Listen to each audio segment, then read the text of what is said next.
Good morning everyone. Hi, I am Nitin Singh. Well guys, I hope आप लोगों की preparation काफी अच्छी और काफी स्मूथ चल रही होगी। I know that corona virus है, काफी लोग कोविड पॉजिटिव है, बट मैं एक चीज बोलूंगा, कोविड को अपनी पढ़ाई के बीच में मत आन दो, क्योंकि अगर वो आ गया तो पढ़ाई हट जाएगी। बाकी बहुत लोग मतलब मुझसे पूछ रहे थे कि भाई अदर स्टेट से अप्लाई करना चाहिए। लाइक आपकी चॉइस है भाई, आपकी मर्जी है। आपको जहां से अप्लाई करना है वहां से अप्लाई करो, कोई ऐसा इशू नहीं है। मेन चीज कैसी है, आप सोच रहे हो बड़े स्टेट से अप्लाई करो, लाइक महाराष्ट्र गुजरात, कोई दिक्कत नहीं है, बिल्कुल जाओ, जाके करो। मगर प्रॉब्लम पता है आएगी कब? क्योंकि आपको वो नंबर नहीं, सभी को नंबर दिख रहे, तो कंपटीशन वहां पे सबसे ज्यादा होगा। बहुत लोग ये सोचते हैं कि ज्यादा वैकेंसी है ना, तो वहां पे हमें competition cut off come. But यही गलती इस साल आईबीपीएस क्लर्क के अंदर की थी महाराष्ट्र के अंदर। बहुत लोगों ने ये सोचा था कि क्यों ना भाई महाराष्ट्र से अप्लाई करते आईबीपीएस क्लर्क के अंदर, वहां तो वैकेंसी भी अच्छी है, वहां पे कट ऑफ भी कम रहता है, और इस साल हम भी निकल जाएंगे।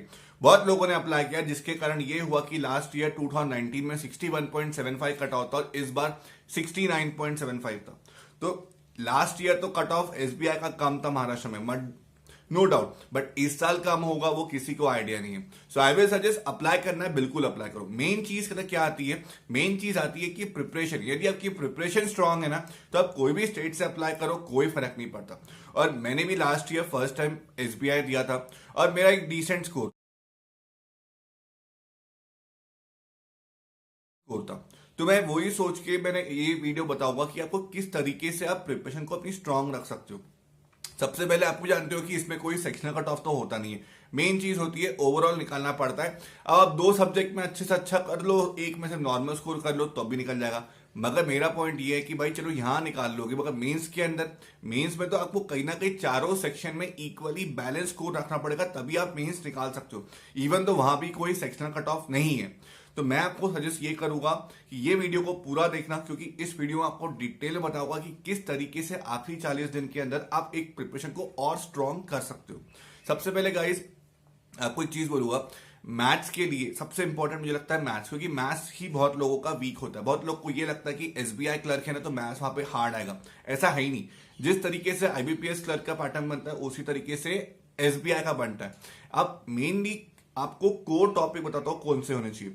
सबसे पहले आपको टारगेट करना चाहिए क्वाड्रेटिक इक्वेशन, नंबर सीरीज में रॉन्ग और missing, data interpretation, approximation, simplification. बस इन 5 टॉपिक को ही टारगेट करो। यदि किसका मैथ्स बहुत एक्सेप्शनली वीक है, यदि स्ट्रांग है तो अरिथमेटिक के लिए भी जाओ।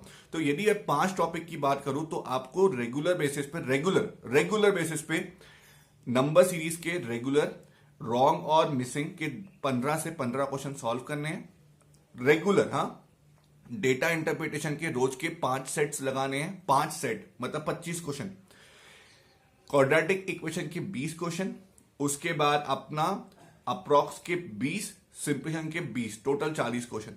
ये उन लोगों के लिए है जिनका मैथ्स बहुत वीक है, मतलब इनको सिर्फ स्कोर करना है थोड़ा बहुत।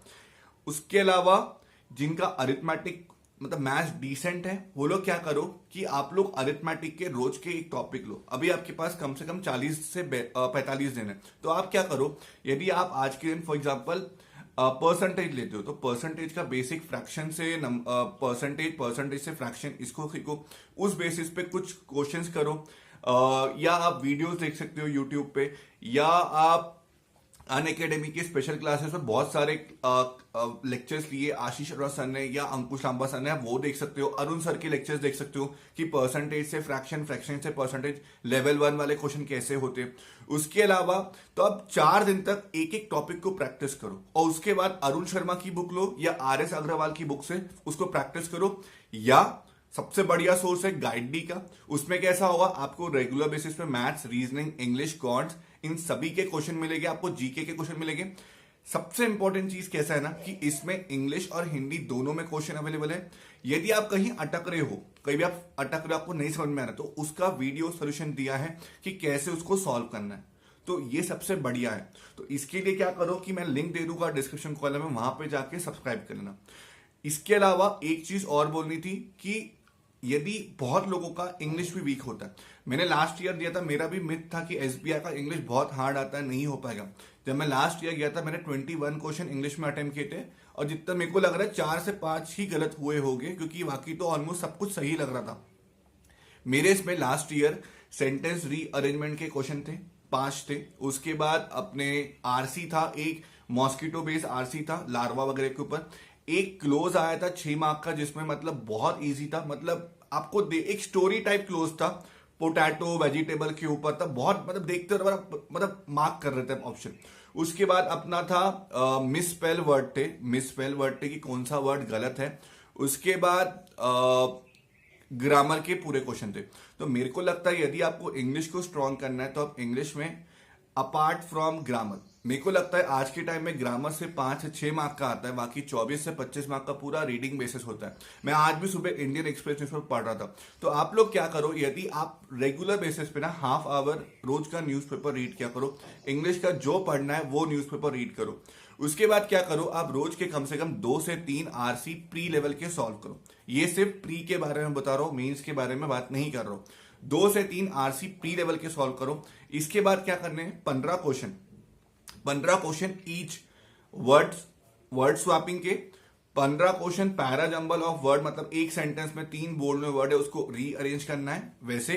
15 क्वेश्चन मिस स्पेल वाले वर्ड के, 15 question single fillers, 15 question double fillers, और 3 सेट ओल्ड पैटर्न पैराजंबल के सॉल्व करने। बस ये इतना करना है इंग्लिश में, इसके अलावा कुछ नहीं करना है, बस इतना ही करना है। इसी में आपका पेपर बन जाएगा पूरा एसबीआई क्लर्क। और मेरा विश्वास करो, आप एसबीआई क्लर्क बहुत अच्छा इंग्लिश में सॉल्व करके आओगे यदि आप प्रैक्टिस करते हो रेगुलर बेसिस पे। रेगुलर बेसिस पे क्वेश्चन आपको गाइडली से मिल जाएंगे, वहां से सॉल्व करो। कहीं अटक रहे हो तो उनका वीडियो सेशन देखो, हेल्प मिल जाएगी। इसके बाद रीजनिंग जितना मैंने लास्ट ईयर देखा था, करीबन 4 पजल्स थी लास्ट ईयर। उसके बाद इनइक्वालिटी के 5 क्वेश्चन थे। सिलॉजिज्म कोडिंग डिकोडिंग आया था, 5 क्वेश्चन थे। सिलॉग में मेरे पास 3 क्वेश्चन थे, और इनइक्वालिटी के मेरे पास करीबन ब्लड रिलेशन के 2 से 3 थे, डायरेक्शन के 2 से 3 थे। मेन चीज ये है कि पजल के लिए वो इंपॉर्टेंट रोल पीओ में भी प्ले करती है और क्लर्क में भी प्ले करती है।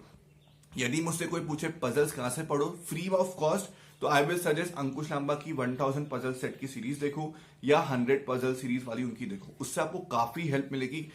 वो बेसिकली सिखाते हैं कि कैसे थ्रेड मेथड यूज किया जाता है, कैसे सिंगल पॉसिबिलिटी में हर काम किया जाता है। पजल्स के लिए वही सबसे बेस्ट है, और प्रैक्टिस करना तो बता ही चुका हूं गाइडली, क्योंकि वहां पे रेगुलर बेसिस में 3 से 4 सेट पजल के सॉल्व करने मिलते हैं, और काफी बढ़िया लेवल प्री लेवल के होते हैं।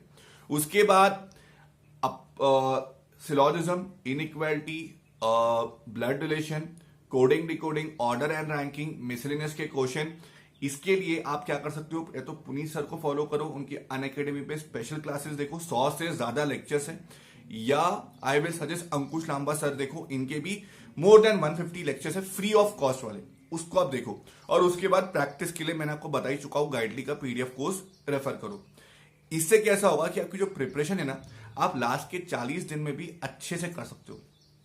अब ये सब तो हो गई हमारी प्रैक्टिस करना, कहां से क्या क्या टॉपिक पढ़ना। अब इंपॉर्टेंट क्या है, आपको रेगुलर बेसिस पे एक मॉक टेस्ट रोज लगानी है। देखो भाई, मैं कभी एनालिसिस के लिए बोलता नहीं हूं, बट मैं इसलिए नहीं बोलता क्योंकि जब हम सॉल्व करते हैं ना, हमें कुछ क्वेश्चन ऐसे दिख जाते हैं जो कि हमें दिख जाते हैं कि भाई नहीं यार ये थोड़े से अलग क्वेश्चन है, तो उसी को सिर्फ पकड़ो। हर किसी को पकड़ने बैठोगे ना बहुत टाइम जाता है, क्योंकि आप सोचो 8 से 9 घंटे आप प्रिपरेशन कर रहे हो, पढ़ रहे हो, लिख रहे हो, सॉल्व कर रहे हो, प्रैक्टिस कर रहे हो। उसके बाद एक मॉक को एनालिसिस के लिए कम से कम 2 से 2.5 घंटे लगता है। 14-15 घंटे कोई पढ़ नहीं पाता, मैं तो नहीं पढ़ पाता हूं, इसलिए मैं कभी एनालिसिस नहीं करता हूं। मैं सिर्फ मॉक सॉल्व करता हूं, उसमें जो मुझे क्वेश्चन दिख रहे हैं एक्स्ट्रा के, बस मैं उसको सॉल्व करता हूं, बाकी मैं कुछ नहीं। और नतीजा ये है कि भाई अभी तक मैं ऑलमोस्ट सारी प्री क्वालिफाई कर चुका हूं, तो बस उसी बेसिस पे आपको समझा रहा हूं। यदि वीडियो अच्छी लगी होगी तो जरूर शेयर करना, लाइक करना, चैनल पे नए होगे सब्सक्राइब करना, और यदि चाहते हो मुझसे कनेक्ट होना तो इंस्टाग्राम पे फॉलो कर सकते हो, नितिन सिंह 141294 पे। बाकी मिलते हैं अगले वीडियो में, तब तक ले जय श्री राम, राम राम।